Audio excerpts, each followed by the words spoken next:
Sometimes the world doesn't need another hero. Sometimes what it needs is a monster.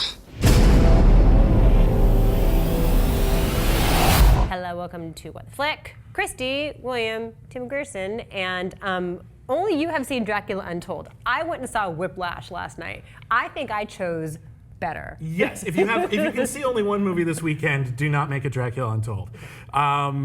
Dracula Untold is Universal's attempt to reboot the Dracula franchise as some kind of big action superhero thing. It stars Luke Evans as Vlad the Impaler, and it shows how he first became Dracula and fought a whole bunch of Turks. Let's check it out. The Sultan is preparing for battle and requires 1,000 boys for his army, including your son. Run to your mother. Look away!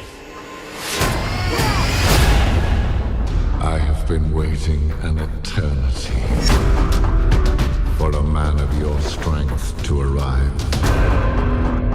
Welcome to your life. There's no turning back. Drink, Dracula. Welcome to your life. There's a room where the light won't find you. I see the devil inside him! Walls come tumbling down. Do you think you are alive because you can fight?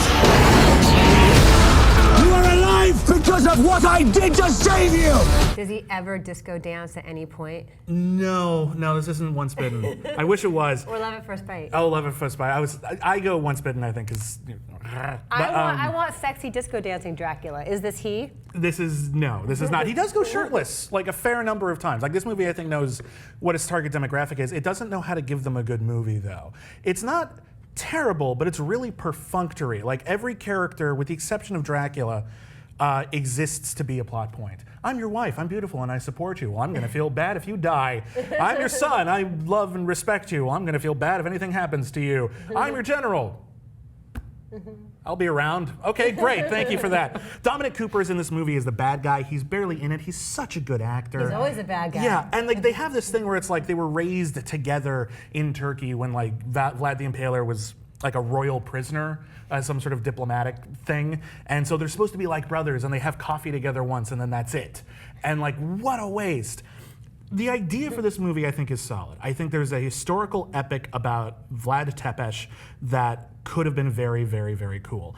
But it's so broad, and the movie is so short, that they never get a chance to really sell any of these really big character beats, dramatic beats, action sequences, and have it feel like they mean anything, because they never take a break long enough for anyone to talk really, or at least not talk in like big romantic platitudes about, you know, this world and the next. And I'm just like, what did you do today? I don't care. Like, shut up.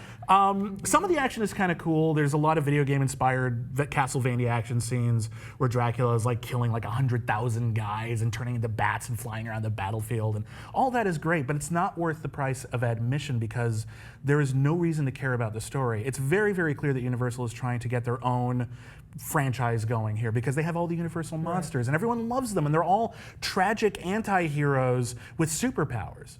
Cool. Well, that's cool. Well, that's sort of my question, like, you know, because I think we all have the bitter memory of watching Wolfman from a few years ago.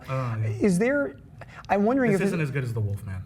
Oh wow, that's yeah. Because to me, the question about these types of movies is it simply a question of execution, that they're not putting the right sort of creative talent behind? Because, for instance, a bad Batman reboot could very easily happen if you didn't have a Christopher Nolan or a Christian Bale. I mean, no offense to Luke Evans, but he's not someone who naturally inspires a certain amount of confidence that, oh, this is finally the Dracula tale I've wanted to be told to me. Yeah, again, I think the fundamental germ of the idea. Yes, you can definitely make a great movie about it. I suspect it's at the writing stage where they have this sort of bullet point of what you need to be in order to be a film that just starts a franchise.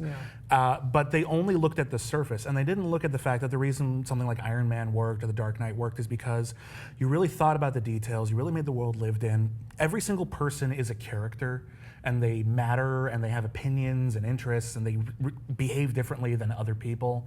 And yeah, this is just a straight up revenge type story. It's the easiest like slam dunk story in the world, and no one has anything to work with in order to make it good. It's weird saying that it's terrible and the portions are too small. Right. But if there is more room in this movie to actually tell a proper story and actually convey something meaningful, there's nothing wrong with Dracula. Yeah. Dracula's great. Dracula works great as a villain, works great as an anti-hero. You can even make him work as as just a hero. And you just can't do it if you're not going to bother telling the story. If you just want to like, get it? He's a hero. We'll see it in the sequel. I don't care. Because I feel like whether it's I, Frankenstein or The Wolfman, and I haven't seen Dracula Untold, but I feel like when you see these commercials, there's such a lack of confidence, I feel like, from the studio's perspective to the audience. There's just this sense, or even like a movie like Legend, for instance, where it's like, or was it, what was Legend? the movie? No, the Paul Bettany film. Where Legion. Legion, right. Okay, I was about to say. Where it's this idea that they feel like they're geared to younger people, and they don't have much faith in that audience, frankly. That they're very much like, hey, Kate Beckinsale made that movie where she was a vampire, and that was pretty successful. Let's basically use the Dracula, Wolfman sort of thing, and sort of stick that into that type of model. It's very mercenary. Yeah. I think that's the way studios treat horror a lot of the time, which is just, look, these movies make money. We're just gonna sort of churn one out. But what happens is that often the movies end up being kind of interesting and good because they don't care. And the filmmaker has like a limited budget, there's a limited investment, and they can make something kind of fun that works on its own. But here it costs so much that every single scene in this movie has like the aroma of being tampered with in like an executive's office. Is it in 3D? It was not in 3D. I asked because when you describe the scene where he's fighting off hundreds of guys and turning into a bat, it sounds like one of those big, kind of glossy, muddled CGI extravaganzas where it's dark and you can't really tell what's happening. It's just a mess. Yeah. It's like that. It is. There's a like couple Pompeii. Yeah. Well, I actually thought Pompeii was fun, but Pompeii was Visually, I mean, you can't tell what's going on in a big movie like that. Well, it all takes place at night or at dusk, and it's a little hard to follow what's going on. Again, there's isolated cool moments where I think people are going to be able to convince themselves that the money they spent on this movie was worth it, just because they saw that one cool thing when that guy got impaled that one time. And it's really not. It's just a very flat story with characters who are just sort of meaningless except in the broadest possible strokes. Yeah, I mean, it's better than I, Frankenstein. It's not like an incompetently made film or anything, but it's the worst kind of mediocre.